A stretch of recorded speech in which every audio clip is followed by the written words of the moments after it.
G'day guys, welcome to Chilltime with Jose. I'm Jose here. Hope you guys are having a wonderful day. That's the wrong screen. Hope you guys are having a wonderful day at the moment. Oh man, sorry about the late start. What happened? Oh, I was actually well, it is kind of a late start, but yeah, I got caught up shopping and I got caught up eating too, and I ate. Let's just say I ate too much. Okay, should I ate a little bit too much. So once again, welcome to Chilltime with Jose. We're gonna talk about the CSGO show with Audito.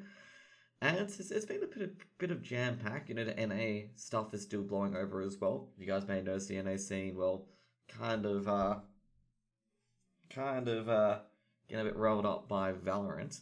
You know, Valorant's being a new game that's coming out, and basically a lot of the CS:GO pros, or not pros, like you're not tier one, but usually it's a tier two, tier three scene that are all transferring over. And there's a lot of, I'm going to say now, you got to take a bit of a shot at the orgs. There's a lot of orgs that won't sign CSGO teams, but they're happy enough to take the risk and sign Valorant teams. And that's what I'm going to say. I'm going to I don't know what the problem is with CSGO, because that's the first thing you look at. You know, what is the problem with CSGO?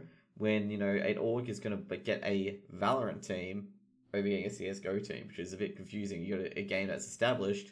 Maybe the organizations are being a bit unrealistic with CSGO, where they want a proven roster, but for Valorant it's okay. That's not proven yet. You know, just want to do a bit money in the game, that type of thing. That's, you know, kind of my opening monologue about it. Like, you know, a bit bit stunned when there's NA orgs who don't have a CSGO team straight away putting money into a Valorant team, which is a bit confusing. Like, there's a lot of these CSGO teams that did break out, like Bad News Bears, for example. Swole Patrol, another example, and a few other teams as well that broke it up purely because no org would contract them. Like, did they not talk to them or something like that? Because CSGO, would say, would be a bit safer investment than Valorant at the moment, which has real no pro scene as of yet. It has had, you know, those community cups and stuff like that, but that's about it. But, you know, I don't know what the organizations are thinking. All I can know is just speculate on what's going on. So first up, let's just talk about a few of the news. So obviously, we've got a lot of tournaments going on. This week we got the Mecha Masters, which is the German Cup. We got the Hellcase Cup as well. We still got DreamHack Masters as well. We got Home Sweet Home. We got the MDL, and we also still got. I'm trying to figure out the other tournament we got. We still got the Parimatch League as well, even though it's not listed on HLTV. It's a lot of little leagues running around as well. There's also the ESL Championships that I'll be finishing up today as well. And there's a lot of leagues going around. You know, a lot of games of CS:GO online. In fact. There's Blast Rising's grand final one today between Harvu and Endpoint, and Endpoint had to move their game purely because Endpoint made the grand finals of Blast Rising. Now, let's get started on the website stuff. Let's get started on the first thing, and they've actually talked about basically Cubans talked about Virtus Pro, but I'm also going to get another article as well with the former coach. Trying to find it. Because there's one from DK as well, and I want to, you know, talk about that one as well, because that's a big article as well that we're going to look at as well. So, you know, first things first, let's talk about the first, you know, fall. It's going to be Virtus Pro. So Virtus Pro released a article on HLTV, signifying, you know, why did Virtus Pro decline over its duration of time. So Cuban, he's opened up. Cuban was the coach for VP until it got de-orged. A lot of people were suggesting it was going to be de-orged that year, where I started coaching them in the MDL, saying they'll be de-orged and they'll pick up a Vanguard instead. That's what someone said, and lo and behold, it became true. So basically, you know, Cubans talked about it, and it transitioned from Lord. Lord's also a coach now. I think Lord is a coach of, I'm trying to think which coach he is, but he's a coach of another team as well, because I saw him in the server. I think it might be Pact or with like a cow. But as you see, there's the original VP lineup, and, you know, them winning a few competitions. So they talk about it here. So basically, you know, Cuban, what happened, you know? Eventually mentioned my Twitlonger post. I spent a few weeks analyzing it in knowledge, blah, blah, blah. And he really talks about just how it went on. So I'm going to go into the Twitlonger, actually, because I don't have the Twitlonger on my screen, about why VP, you know. Okay. That's the wrong one. Anyway, it doesn't really acknowledge it. So they really talk about how VP, you know, had declined over the years, essentially. I'm a bit odd that I don't have the reason here. And, you know, so yeah, so basically VP, highest pro team, blah, blah, blah. Because only Taz received the Mercedes bonus. We learned about a few months later, so it was sad, stuff like that. Why is it big type of criticism? like it basically targets why VP fell apart. And like I think VP fell apart due to a number of reasons. Is that they didn't switch out their core fast enough, and Cuban so Cuban talks about it here. So talk about the new lineup, which is right what I was trying to find. Is that a new beginning should be an opportunity for each team to show love. Unfortunately, not all the contract players had this approach, hence why we made these changes the first half of the year. Not everyone can adapt to the intensity and frequency of the training and the desire to be better. For me as a coach, it was an easy period. Teams probably accumulating, and in the meantime, I had to say goodbye to my dad, who also passed away after a long illness. I had to make many decisions alone to wait for results, despite the enormous amount of work I put into the development and advancement team was on my shoulders. I felt a lot of pressure. However, I got one call from Roman Dukin that it was time to start working with a sport and business psychologist. I was very happy about it. He and Michael Dabaski joined teams and things were getting better. Psychologist helped me lead the team on the right path. So once I know we're going to get in the right direction. I've said many times that blah, blah, blah. So basically, pretty much afterwards, like, they got, it was looking good. It was looking really, really good for VP. And, that's what he was trying to do. Basically, make the team work together. And VP didn't extend their contract. And that's the thing. Basically, they built the foundations of the team, but VP went and bought a Vanguard at this point. And that's why originally VP fell apart, because Snatchy, I can tell you now, Snatchy and Mihu could find better teams on their own. I would have certainly forced manager to hire a sports psychologist. I meant there's a disregarded topics in 2017. So pretty much what he blames it down in Cuban is to lack of a sports psychologist behind there as well. That if he hired one a lot earlier, then these problems may have not arose at all. And, he's developed his coaching skills, and basically, there's a lot of things here. And, basically, looks at this end as well. He's actually talking about the, he also talks about in this interview about AGO and the seven-man roster that Astralis have at the moment, which is a kind of interesting topic of convention as well. Is it a data that already wants to be pioneers and activities, and everyone's aware of the great success they have thanks to the decisions they've made about the team's model. Awareness behind your back, another player jumped in your shoes and is more ready to gives you sports anger to build, which takes you another higher level. So what he's talking about is that, competing for your spot. Okay, that's what he's referring to. And so basically, this is the point he's want to talk about. In most teams, underperforming player was changed, and those who did well in their roles remained in the comfort zone. In our team, the zone was often abandoned to help those who were playing worse at some point and felt uncomfortable. So basically, there's a lot of role changes within the VP lineup, and that caused the team to deteriorate, especially during the MDL season before they were de-orged. Virtus Pro were looking at the barrel of relegation again before they were de-orged. I think in the previous season they were as well. And, I think the org basically said enough's enough and just cut up the contracts essentially and just, went home. And, this interview, you can see it a lot more on HLTV, but it's, to highlight that, VP, is very, very big fall from the top for VP. Basically, they did have a young Polish team in, but they really highlighted the need of a sports psychologist. For example, Astralis also put in a sports psychologist as well to help them out, and they've achieved great success from it, because Astralis used to be known as the kings of choking before they started winning all these tournaments. Now, they talk about AGO's approach for CSGO, about they're trying something similar to the Astralis model. I think this is a bad question, given that AGO's done this before Astralis even did this. And, initially it was, like they said, trying to copy the Astralis model. AGO aims to create something long-term, not only in a team that will win one tournament in a year, disappear for the rest of it. AGO just treat our industry as a sport. One of our shareholders is a former of Leisure Warsaw. They're not afraid of innovative solutions. More importantly, they work with an agency that does research and analysis of all the players. So pretty much saying that AGO, what will happen is that he's suggesting there will be two teams. So there'll be a team of reserve players that will play against the main players.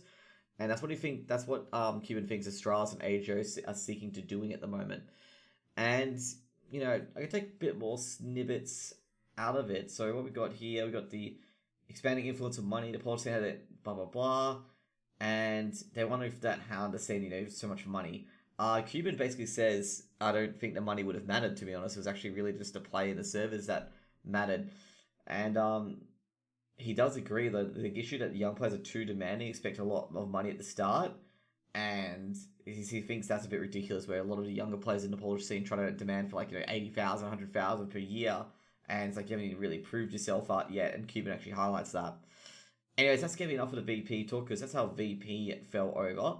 And obviously get rid of that as well. Next up, we're going to talk about another team that's fallen over as well.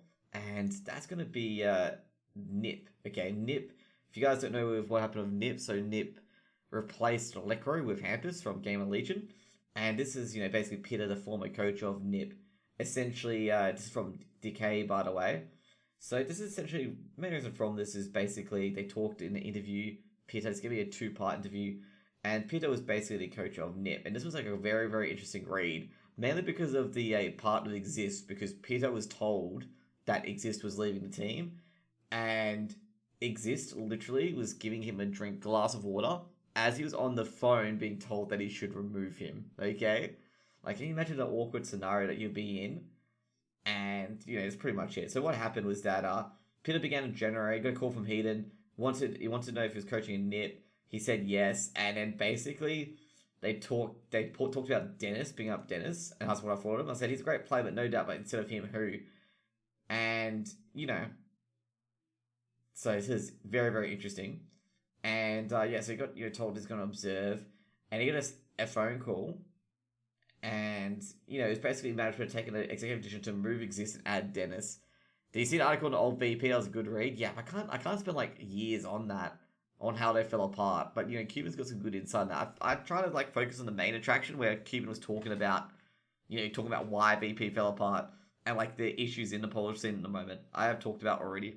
That was actually my first review. That's what I did. I actually talked about this. This one's actually a better read with Nip.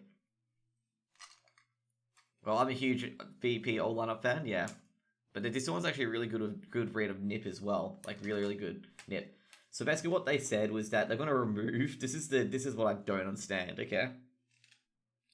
This is what I don't understand. And Dennis has responded to this in a tweet. They basically said they're going to remove Exist and add Dennis and get Dennis to in-game lead. Okay, just in case you guys were wondering, that's exactly what was said. And Dennis responded, like, pretty quickly.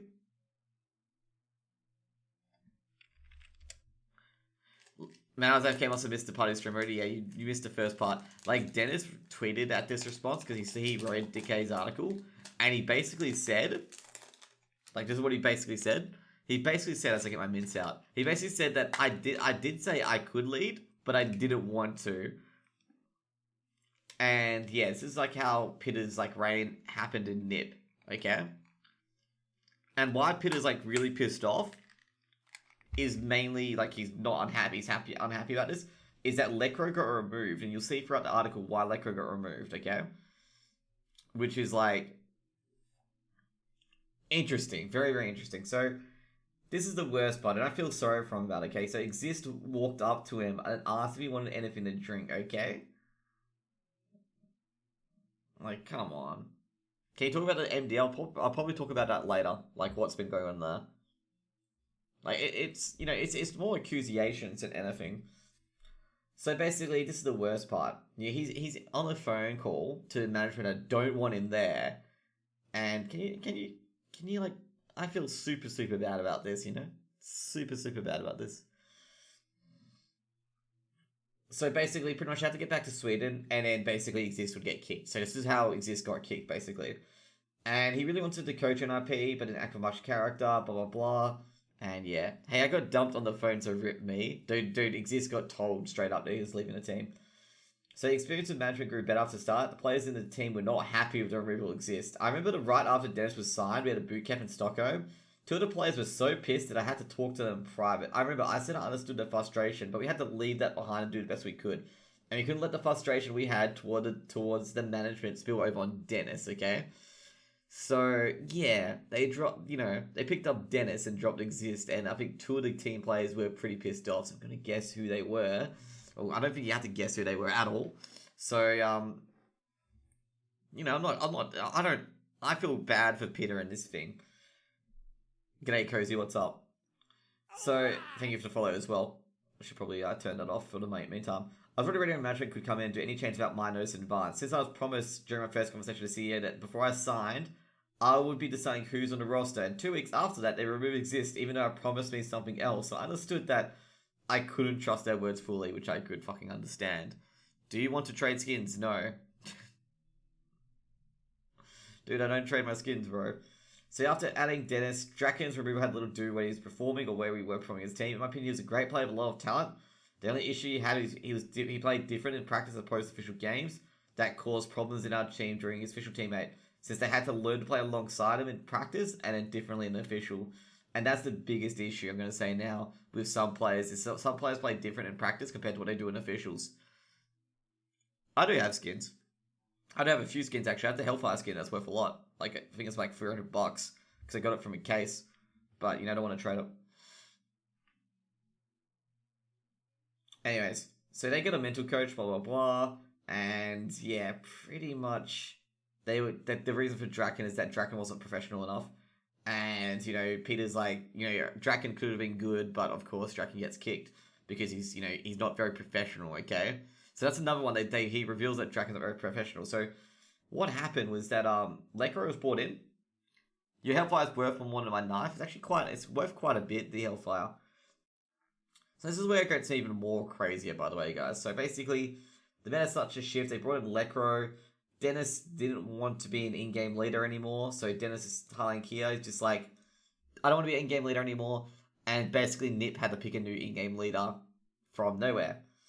So pretty much, a lot of things happened, blah, blah, blah. Dennis gave up calling the optic last round. Took 4 times in a row just to call.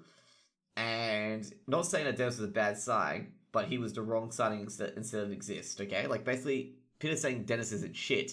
He's just saying Dennis shouldn't be in that role. So basically, Dennis didn't want to be an IGL, and not only did we lose the in-game leader, we also didn't have any options to go back on. So I feel it was like a dead end. Then Lekro stepped forward and said he was ready to put his own success aside to be in IGL instead. And I thought really big of him to do because he was never signed on the basis of being an in-game leader, but he took the order to save the team, as something that cost him spot in Nip today, I believe.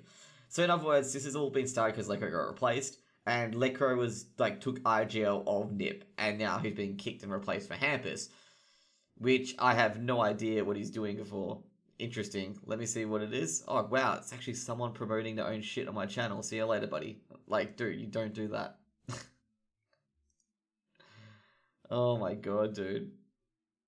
Like, I'm gonna say, like, do you wonder why you get banned from channels? Just in case you're wondering, okay? Like, this is why you get banned from channels. Just an FYI. This is why you get banned from channels. Just by promoting your own shit on other people's channels. It's very rude.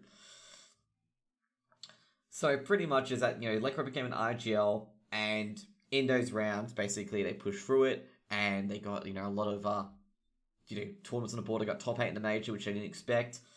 And then basically Dennis quit after the Katowice major, and that was pretty much it. So basically Peter wanted to bring back Draken, and that he was, going to be a good replacement for Dennis.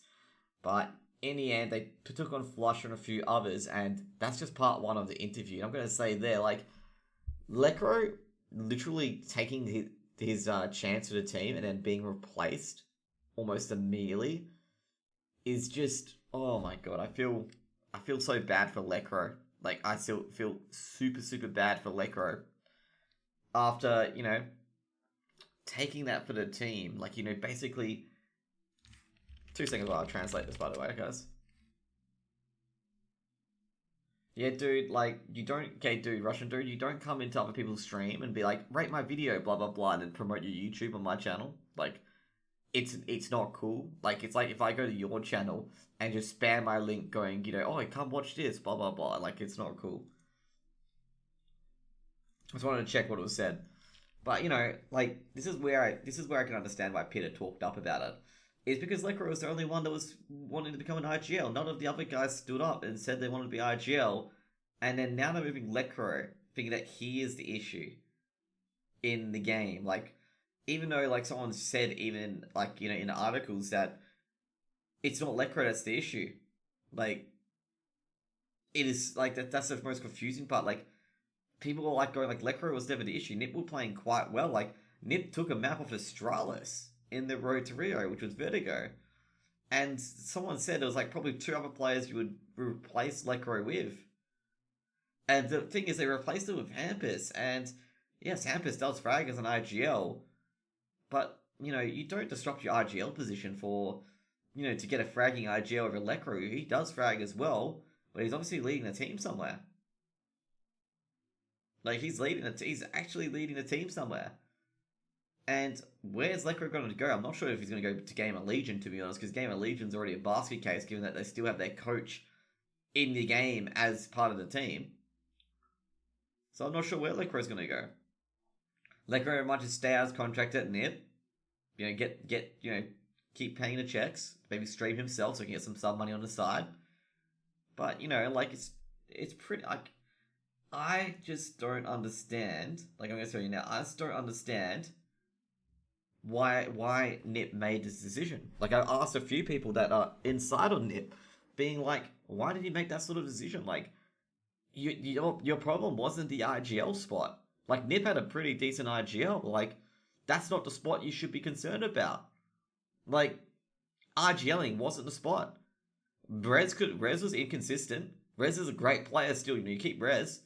There was at least three. There was 2 other players. I think it was Twists. I'm trying to think of another player as well that weren't performing.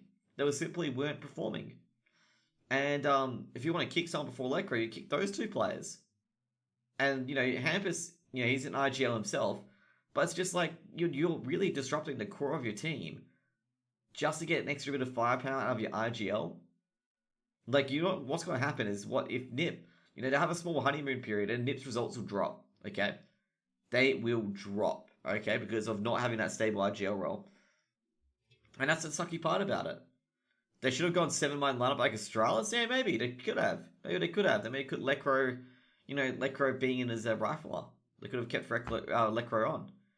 But it just puzzles me because, I can imagine why he was replacing Exist, because Exist has is just an IGL. Okay, he's not a player. He doesn't. His angels are pretty.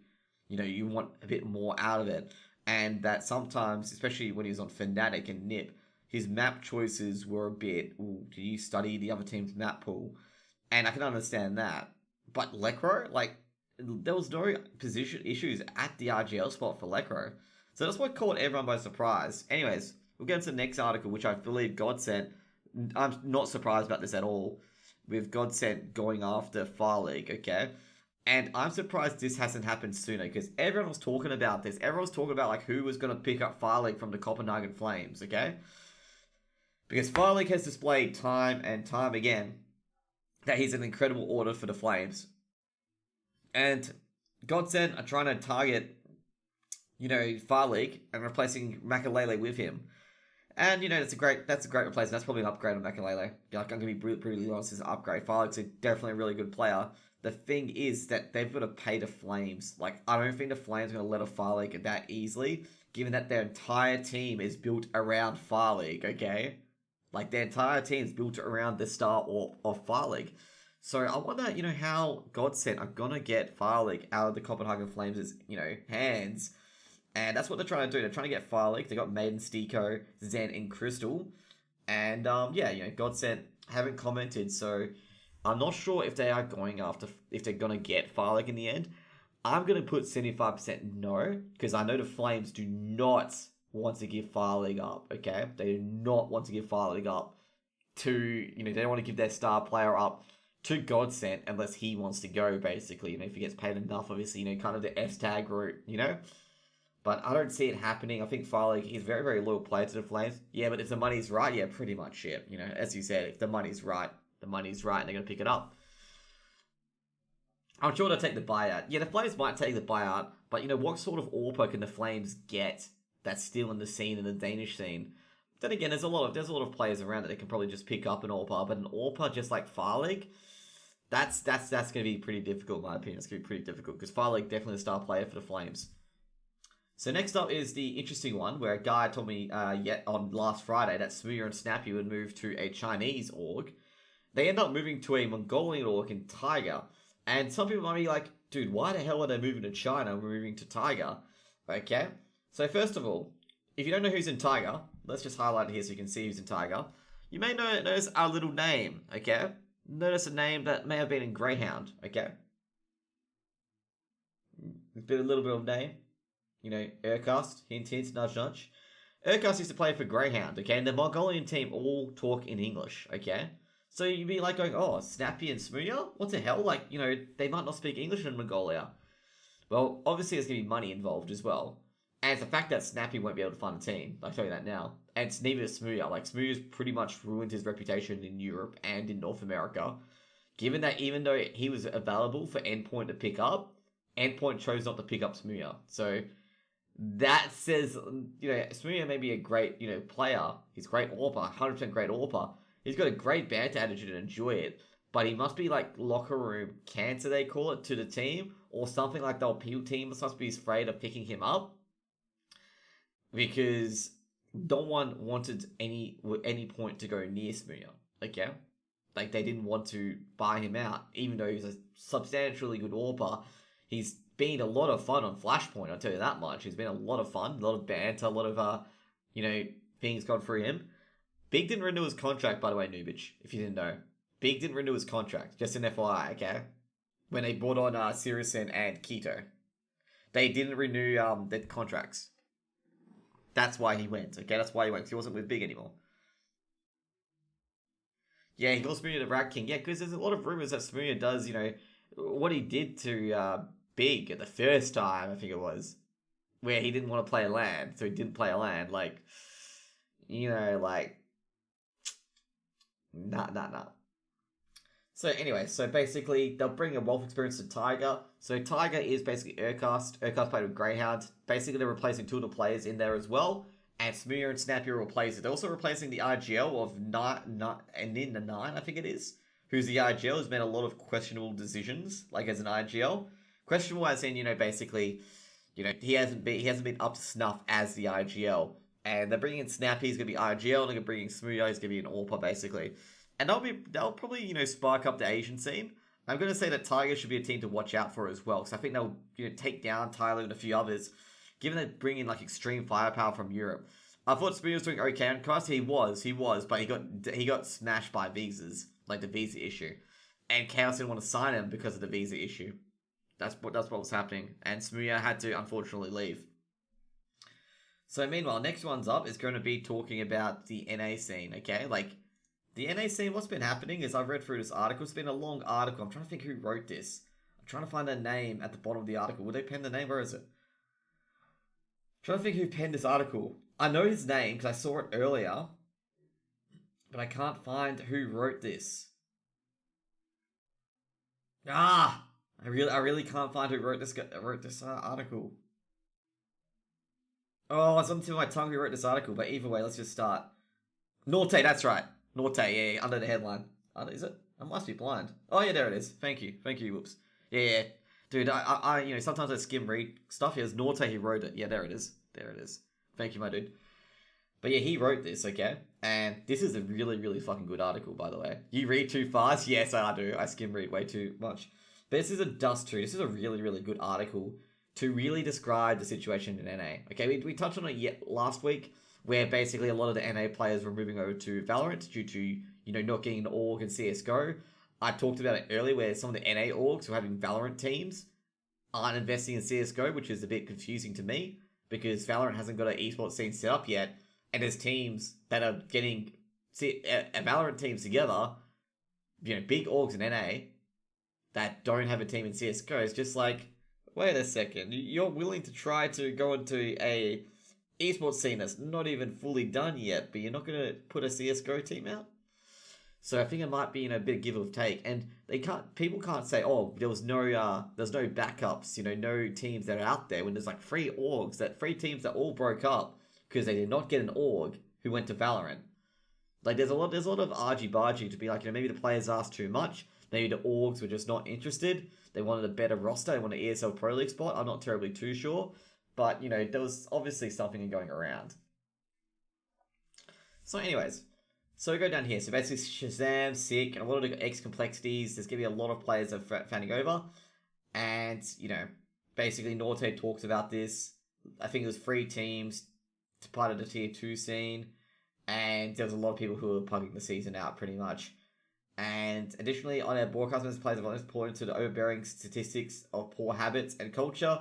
More experienced players retiring, passing their teachings and all that shit. So there's like a lot of issues. And this is the funny thing is that some people might go to Spain as well.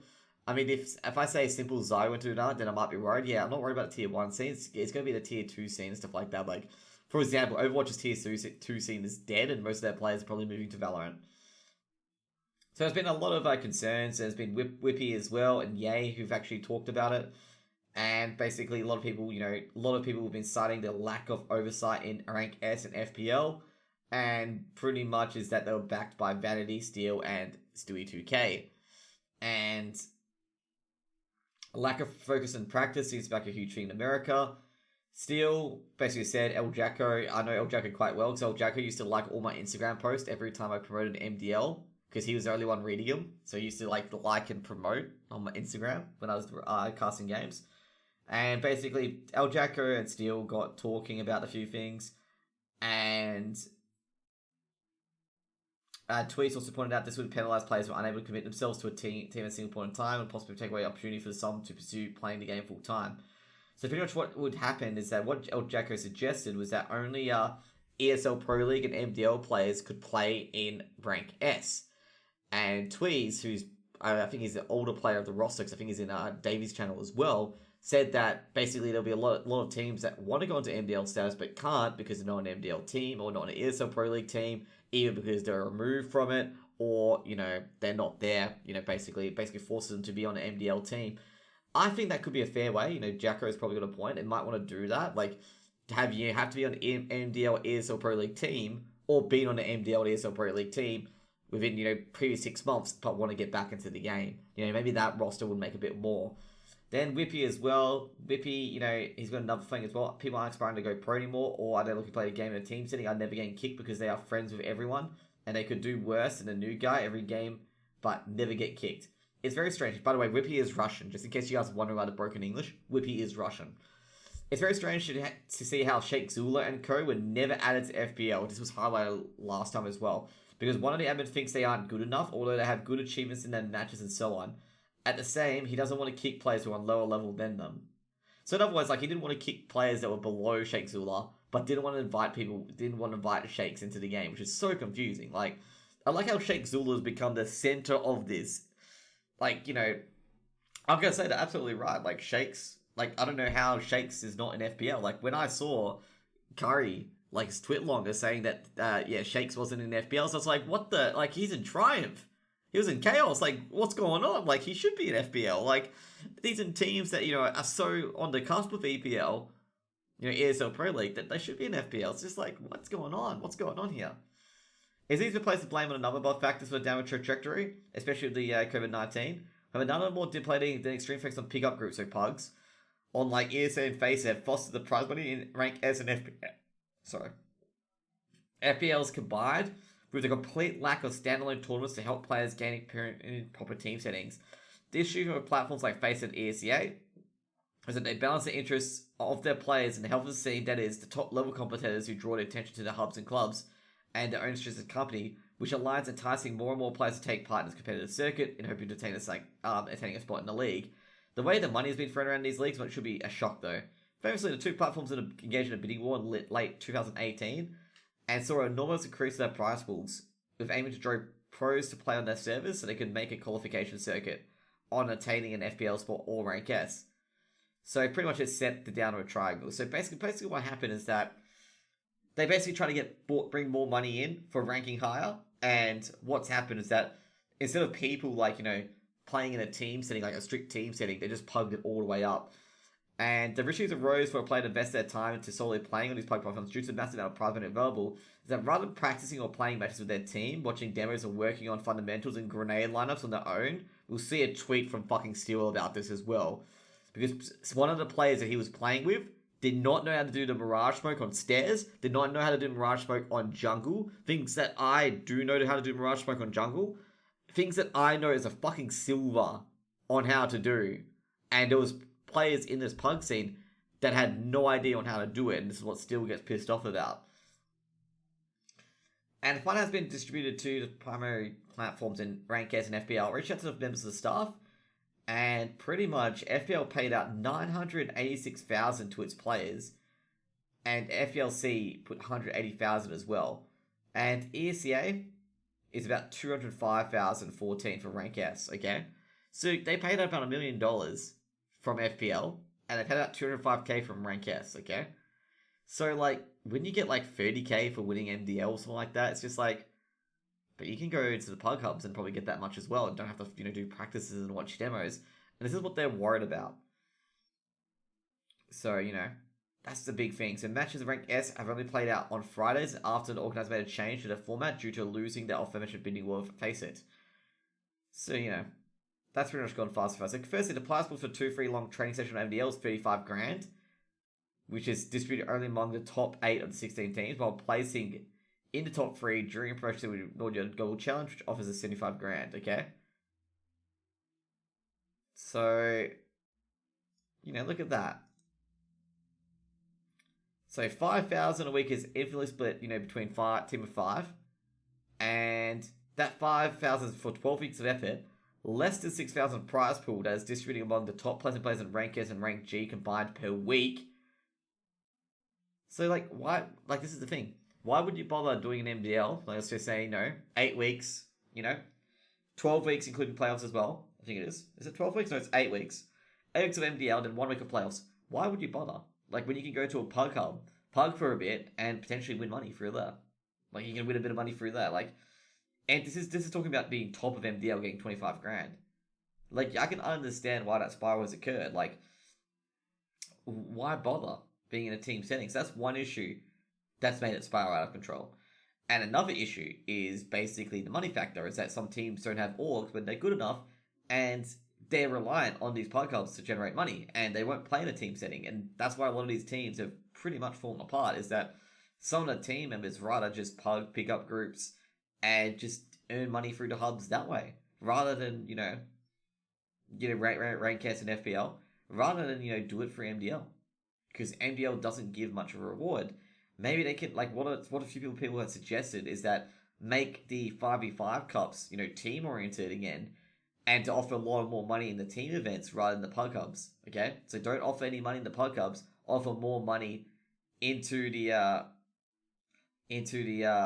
teams, because there's a 5v5 tournament every week. Maybe you could put more money in there, so maybe some of the MDL competitors will come in there as well and try to compete and win a few cash prizes as well.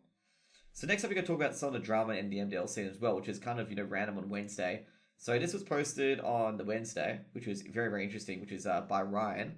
And I'm talking about allegations of match fixing in the MDL, okay?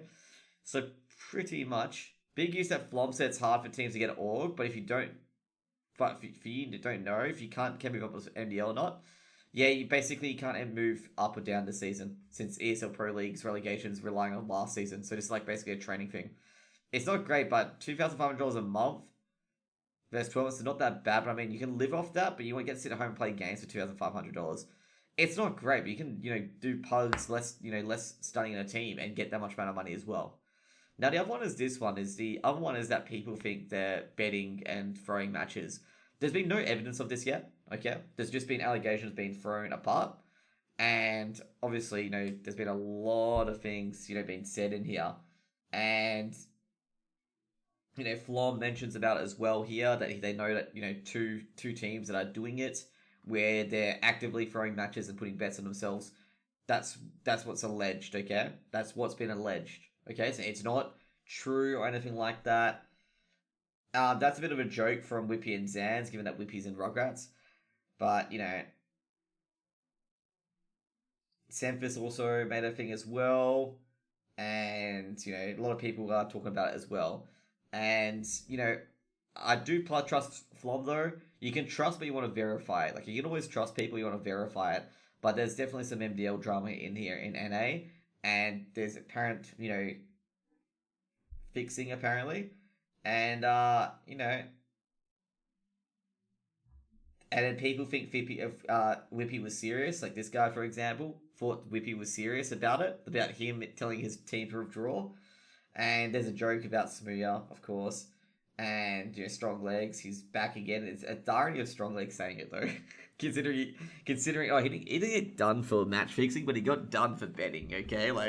He got done for betting when he shouldn't bet as a production. A lot of people go oh, Strong Legs rigged the competition. He didn't, okay? Strong Legs got done just by happenstance, okay? You guys got to remember that. He got done by happenstance. He didn't match fix anything. He betted on a game when he shouldn't be betting on a game as a caster. That's why it was banned, okay? But, people go like, oh, I already have Strong Legs doing this. That Strong Legs wasn't banned for match fixing. And, like, a lot of people have been wanting for call out. He was betting on the game he was casting. Yeah, exactly.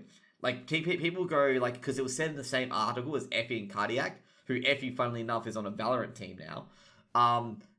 And he was betting on a game that was casting, which he shouldn't be betting, okay? Like, he shouldn't be. As a production, you can't do that. So, yeah, so that's pretty much the drama about it. And, is that... people feeling Ryan, he used inside info to Ben's cast that is so bad. Yeah, but they were suggesting that he was match fixing whoops, okay? They're suggesting he was match fixing whooper, okay?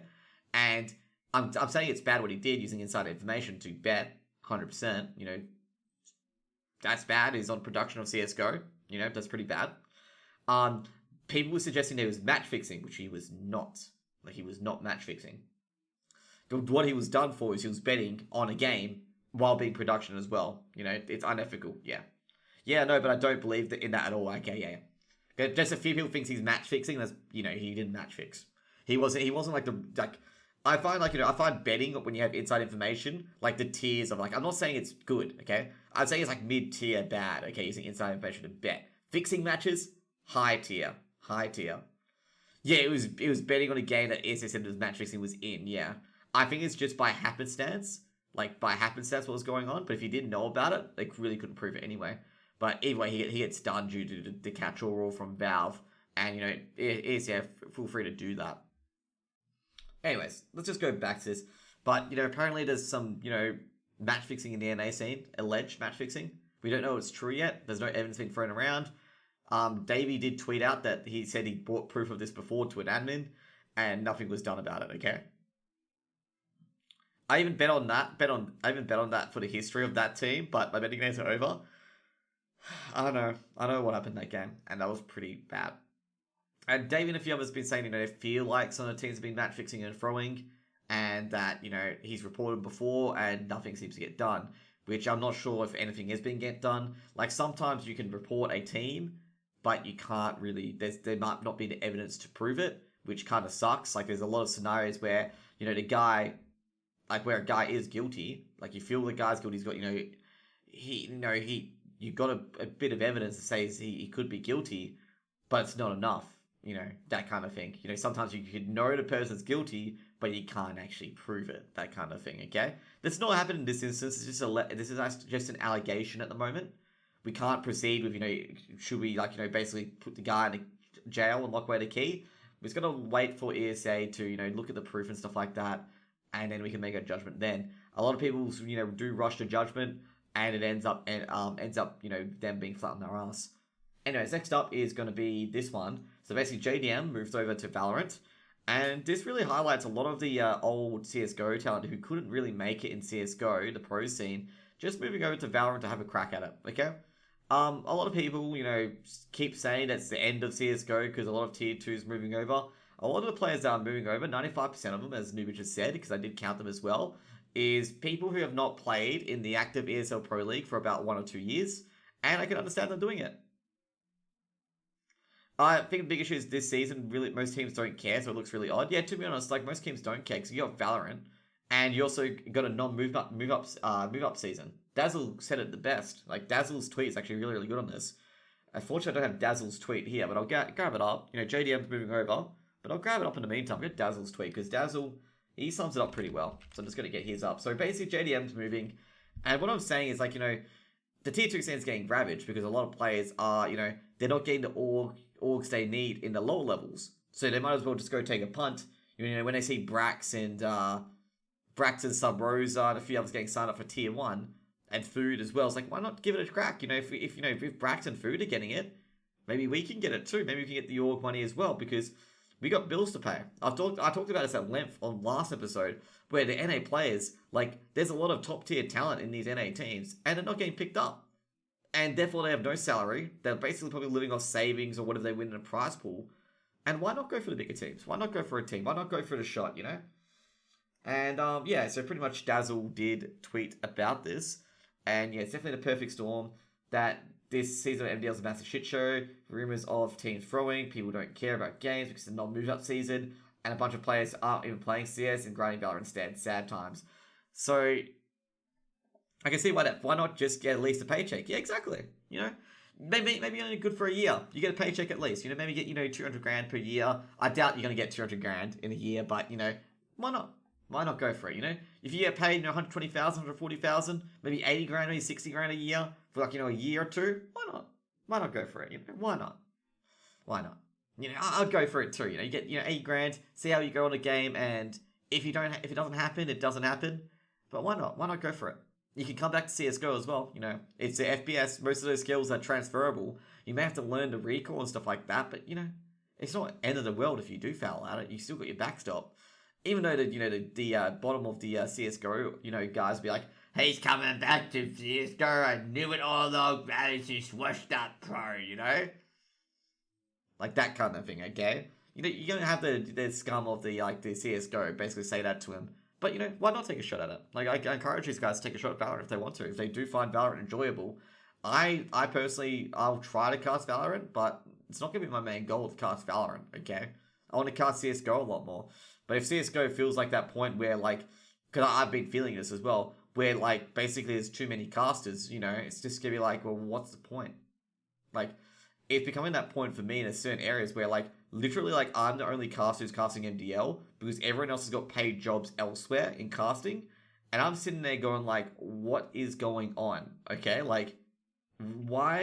I just don't understand. That's what I'm saying, Because, basically, MDL, there's a lot of... They picked up a lot of NA casters and a lot of English casters as well to cast games.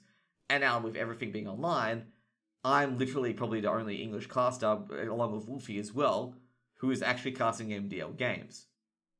Within the EU scene, because yesterday I think it was Singularity v Gamer Legion did not have an English caster because Wolfie wasn't there for it, and no one's casting low girls anymore. And I'm sitting there going am I the worst caster in ESCA or something like that? Because I don't believe that for a second. I don't believe that for a fucking second. That all these other people are able to get paid work and then I can't. Anyway.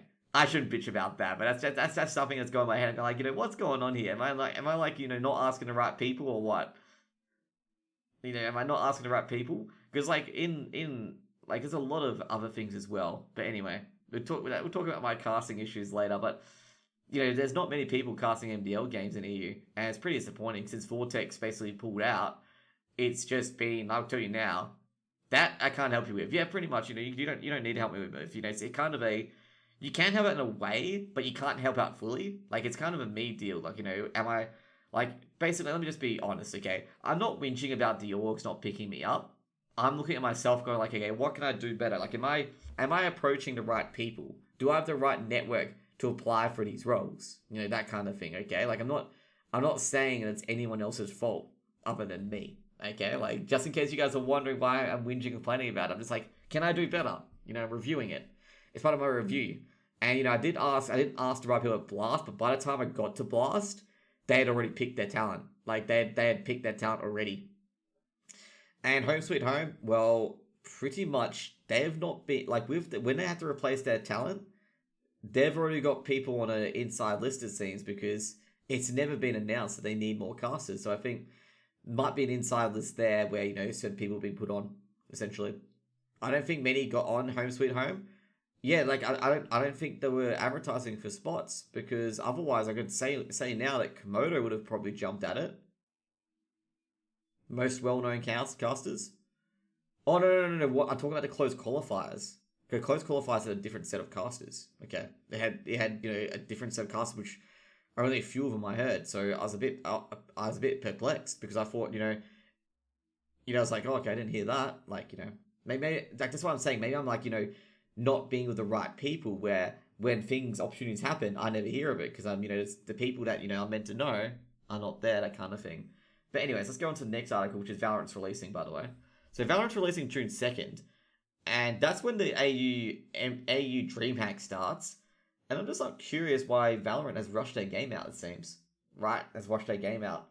They thought it was going to be closed beta till summer, and now it's, releasing on June 2nd. You remember you work a full-time job as well and makes things harder? Yeah, it does. It does make things a bit harder.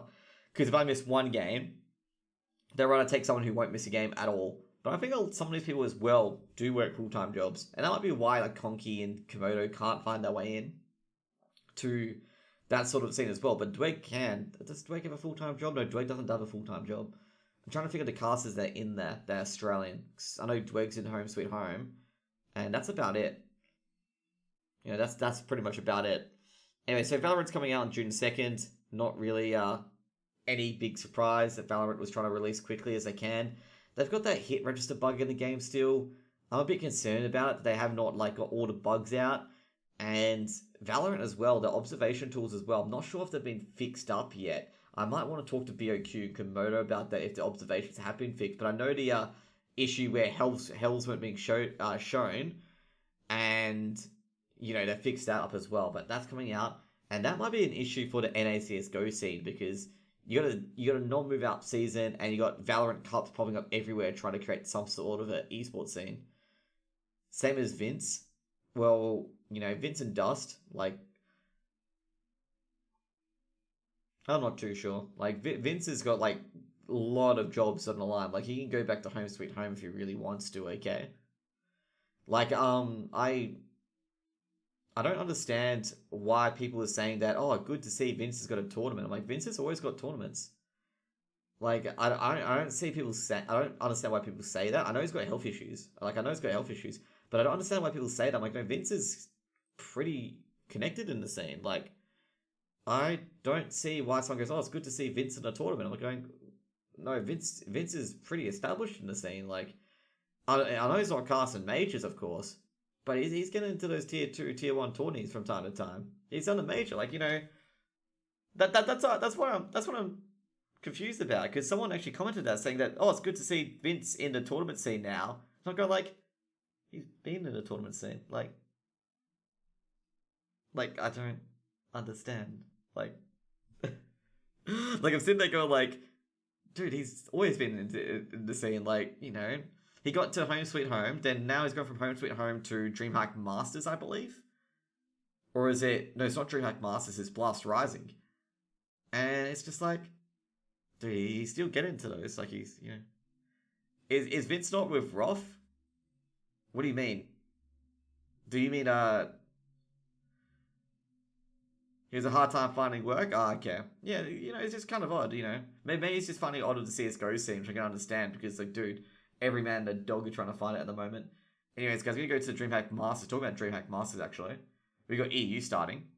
So, EU and NA started this week. So, EU starting in the first group. So, basically, if you guys want to see here, I can understand why Vince is trying to find hard to find work, because the commentators are Hugo, Just Harry, Launders, and Scrawny. And, you know, I felt that, you know, Vince and Pip did a really good job at DreamHack Open. So, I was a bit unhappy to see that Pip... Oh, no, sorry, was it Pip or Maniac? It was with, thing. Room... Oh, okay, you're talking about On Fire, yeah. The agents thing that Semler and Anders made to make sure... Yeah, it's still a thing. Yeah, On Fire. You're talking about On Fire, yeah? Yeah, it's still a thing. He's still with them. Hugo and Harry are awesome casters. Yeah, you know, I'm just saying I can see why that Vince feels like he's finding a hard role. You got James Banks and Stunner. They're probably the best desk so you can get other than Machine. And then you got Vendetta, Pimp, Potter, and Blair. And then you got the Swedish Observers. And I gotta tell you guys now, like, you know, this is pretty set. It's a pretty good lineup. And like, probably Vince, like, you know, if you could probably put a caster in, I'd probably put Vince and Maniac over Launders and Scrawny. I did like Vince and Maniac casting, preferred to Launders and Scrawny. You know, it's just only like a slight increase or decrease. Like, I enjoyed Vince and, I think it was Pimp actually, casting, because they were actually pretty good. Because I think Maniac was on the desk at Open, or it was Maniac casting with Vince. But they were pretty decent. So basically, you know, there's the qualifiers and stuff like that. And basically they've done Group A so far, which is the Danish group of Death, and somehow G2 topped it. Like, I have no idea how they topped it. And Astralis came second and Heroic came third. One of my Danish fans would be happy with that because they're a big Heroic fan. And North were eliminated. And North didn't have Kasia B either. So that's actually quite good for North to not have Kasia B and still get a win on the board against G2. There's also an infamous round in Heroic and G2 where Heroic forgot to defuse the bomb and lost because of it. Okay? Now we go to the NA scene. There's only been a few games played in the NA scene as well. Kasia B. Yes, Kasia B.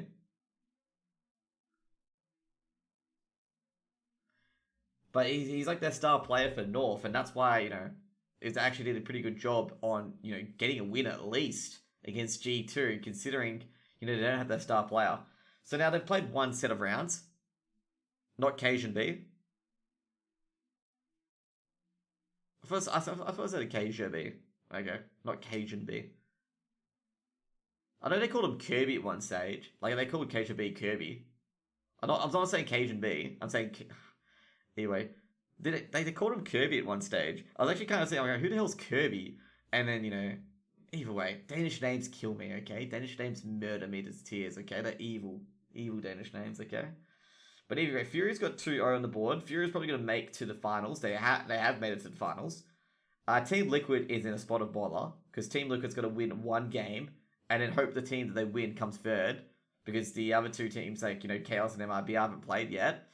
And that's going to be a bit of an issue of Team Liquid. Team Liquid don't like playing online, obviously. And then another group, you got 100 Thieves, Cloud9, Evil Geniuses, and Gen G. And I can really see 100 Thieves going out of that group as well, because 100 Thieves are not in good form at the moment. And that's pretty much it for the DreamHack Masters. Not much has been played. Basically, the EU Group A has been done. And there's obviously going to be an EU Group B, which is going to be all done over this week.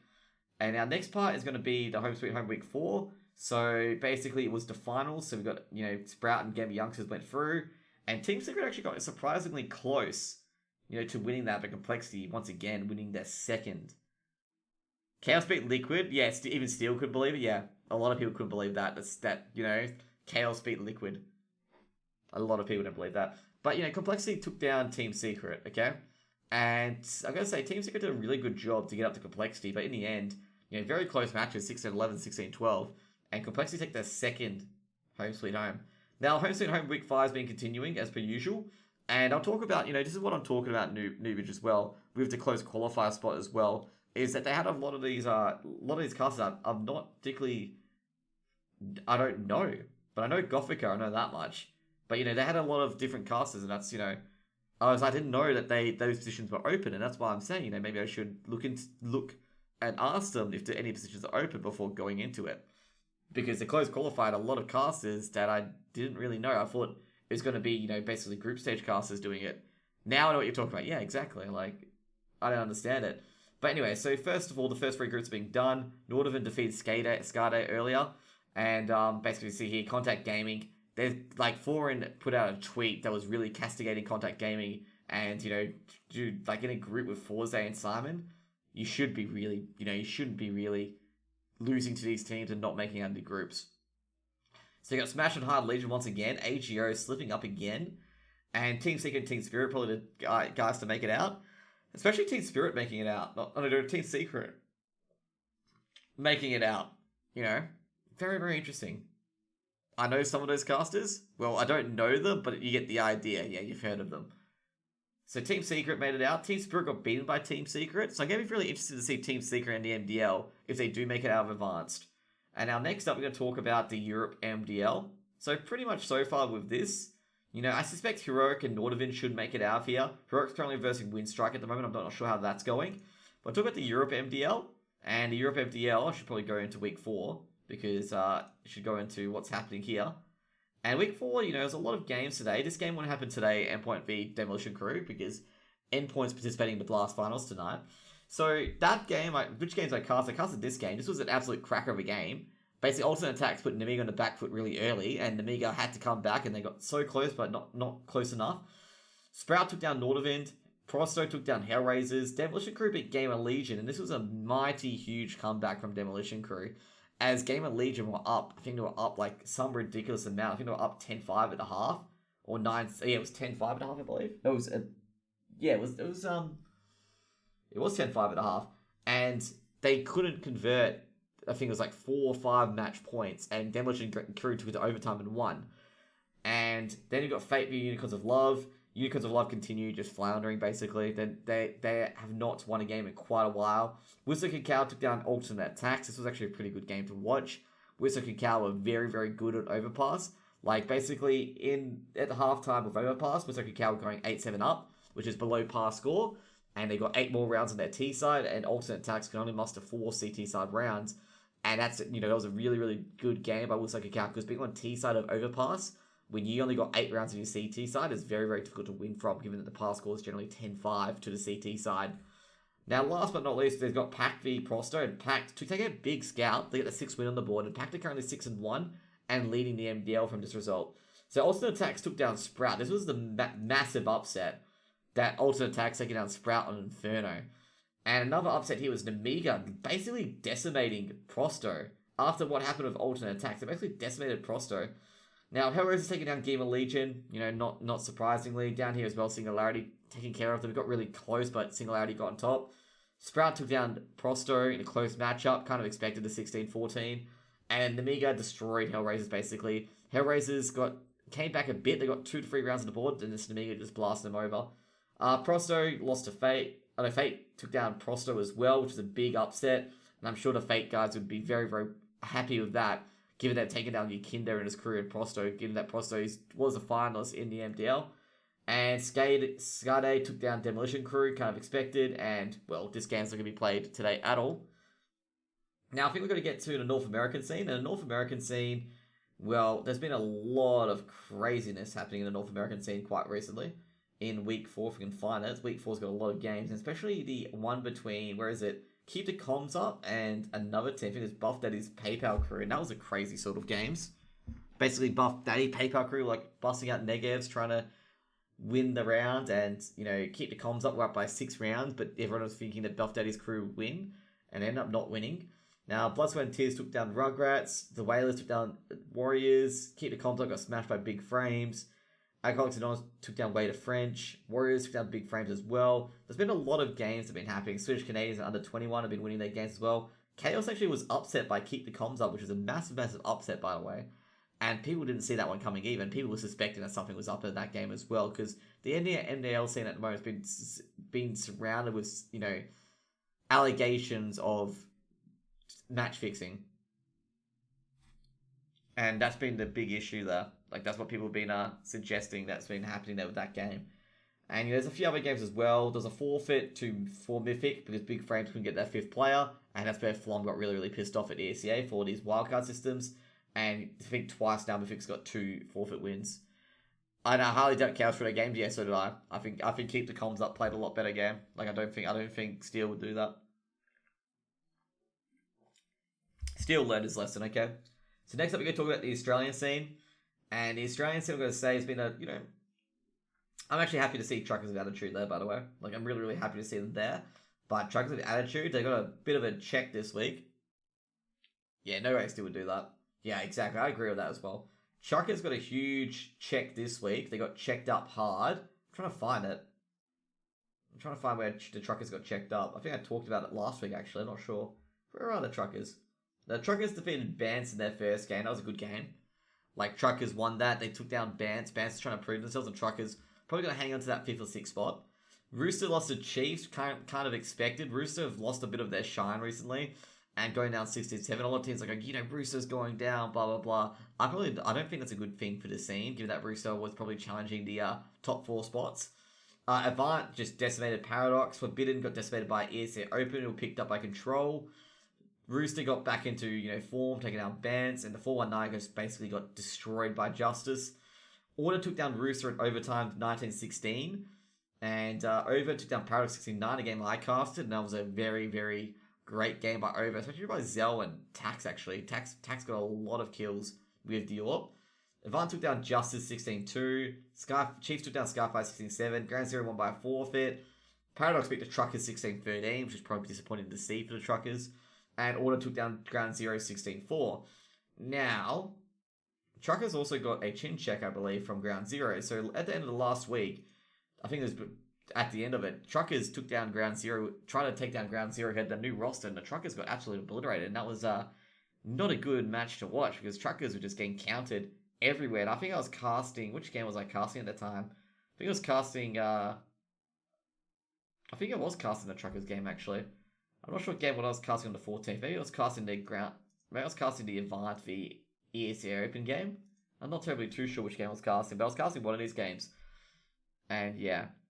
Complexity is up against Mouse right now. Yeah, I'm not surprised by that, to be completely honest. I'm not surprised by a lot of things. Now, last but not least, we're going to talk about Blast Rising. And last time when Blast Rising went to quarterfinal stage, so Endpoint made their way to the grand final, and they'll be visiting Harvard Gaming today at midnight. And unfortunately for us, I don't know, well, not midnight, so 1 a.m. And we have some great CSGO action on there as well. And that's pretty much it for Chilltime with Jose. And yeah, you know, a lot of CSGO action once again, and a lot of drama once again. And at the moment, like, I'm getting kind of tired of the drama. Like, I feel like every time I go on social media, it's just drama, drama, drama, drama. And, you know, I just sitting there going like, jeez, man, it's just always more drama on here.